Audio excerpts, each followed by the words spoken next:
धाकड़ समाचार, बेखौफ जुबां, बेबाक अंदाज। आपका अभिनंदन कैसे करूं, क्योंकि 2008 में तय हुआ था कि इस प्रकार से बिल्डिंग बनेगी। 2011 में इसको टेंडर अवार्ड हुआ और ये 200-250 करोड़ का काम 9 साल के बाद आज पूरा हुआ। इस काम को पूरा देखने के लिए 2 सरकारें और 8 चेयरमैन लगे। आपके लिए तो कुछ कहूँगा नहीं, पर मुझे इस बात की शर्म आती है, इतना आपके सामने जरूर कहूँगा। जो विकृत विचार रखने वाले लोग हैं, जिन्होंने एनएचआई में निर्णय नहीं करना और निर्णय करना तो काम करने के बजाय कॉम्प्लिकेशंस पैदा करना, तो ये भी 13 साल से 12 साल से चिपके हुए हैं, जो पूरी तरह से निगेटिव है और विकृत है। उनकी ऑनेस्टी और इंटीग्रिटी के बारे में डाउट नहीं है, पर उनकी विचारधारा टोटली विषकन्या जैसी है। और ये सीजीएम और जीएम के आपके जो परंपरा है वो कितनी निकम्मी है, कितनी नालायक है, इसका उदाहरण ये बिल्डिंग के डीले में हुआ है। स्टेट गवर्नमेंट में काम करने के लायक नहीं होते ऐसे लोगों की बड़ी मालिका एनएचआई में भर भर के हमने उनको प्रमोट करके सीजीएम और जनरल मैनेजर बनाते हैं।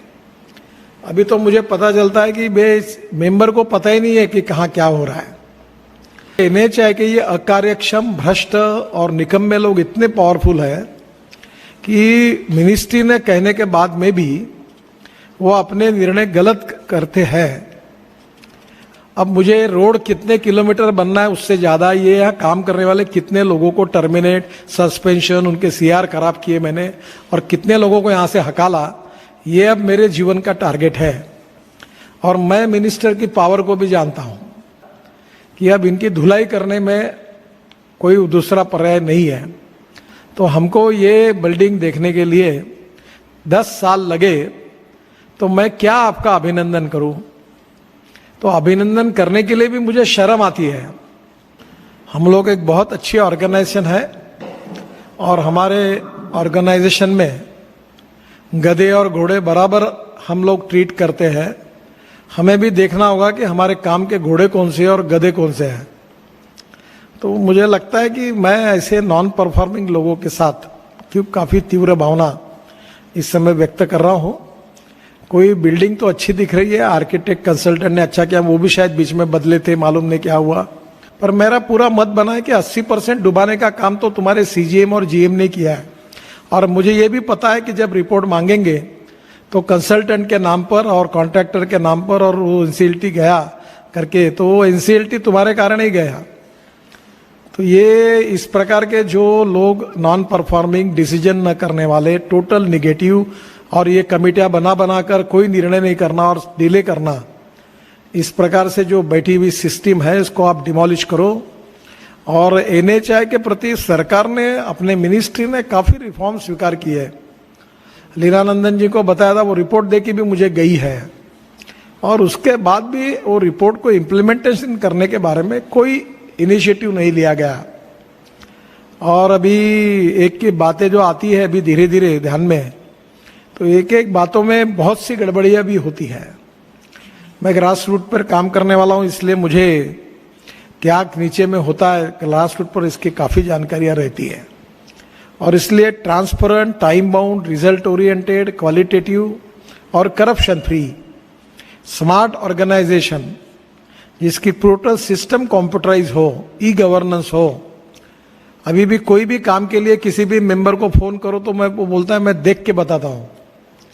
अब मैं मिनिस्टर होने के बाद अगर कोई एमपी मुझे मिलता है तो रोड की बात करता है, तो मैं विदाउट रेफरेंस उसको बोलता हूँ यहाँ ये प्रॉब्लम था।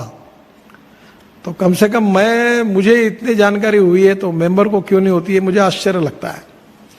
इसका कारण उसका रिव्यू नहीं होता होगा। तो मुझे अभी ये भी संकोच होता है कि आदरणीय राज्य मंत्री वीके सिंह जी ने मेरा यशस्वी मंत्री करके उल्लेख किया। अब ये अगर बात बाहर जाती है, और मैं तो चाहता हूँ जानी चाहिए, मुझे भी एक्सपोज होना चाहिए, करना चाहिए मीडिया ने, और आपको भी पूरी तरह से उतारना चाहिए, और ताकि ये पूरा चौराही पर आ जाए, चौक पर, ताकि जो सच का सच और झूठ का झूठ, दूध का दूध और पानी का पानी हो जाए। और जिसको खाना है वो गालियां खाए लोगों की, जनता की, क्योंकि ये जनता की प्रॉपर्टी है। अब संवेदनशीलता कुछ होगी तो मेरी बातों का कुछ तो भी समझ में आता होगा, तो जो लोग सुधरेंगे, तो नहीं सुधरते उनको आप रास्ता क्यों नहीं बताते, यही तो मेरा प्रॉब्लम है।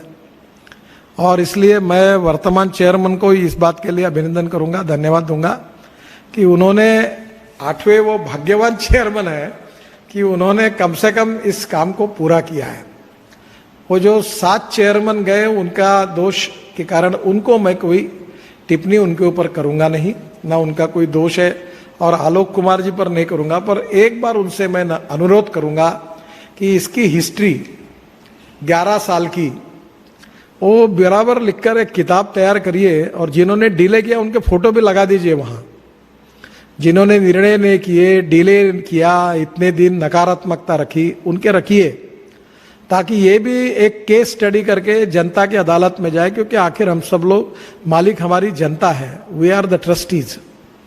और इसलिए इस प्रकार के काम करके, और कॉस्ट कितनी बड़ी होगी मालूम नहीं, पर 50-60 करोड़ का तो चूना पक्का लगाया होगा, क्योंकि जब एस्केलेशन होगा, डिले होगा, तो उसके क्लेम्स आएंगे कॉन्ट्रैक्टर के, और फिर वो क्लेम्स आकर फिर वो सुप्रीम कोर्ट तक जाएगा, और फिर वो क्लेम्स भी आप देंगे, और बाकी ये जो जनरल मैनेजर और सीएमए, इनके प्रमोशन बराबर होते रहेंगे, इनके सीआर अच्छे रहेंगे और ये प्रमोट होंगे, और यही फिर हमारे छाती पर सीजीएम प्रमोट होके मेंबर करके भी अप्लाई करेंगे और हमारे छाती पर फिर आएंगे, और ऐसे नॉन परफॉर्मिंग एसेट को हमको मेंबर बनाएंगे और फिर और सत्यानाश करेंगे हमारा।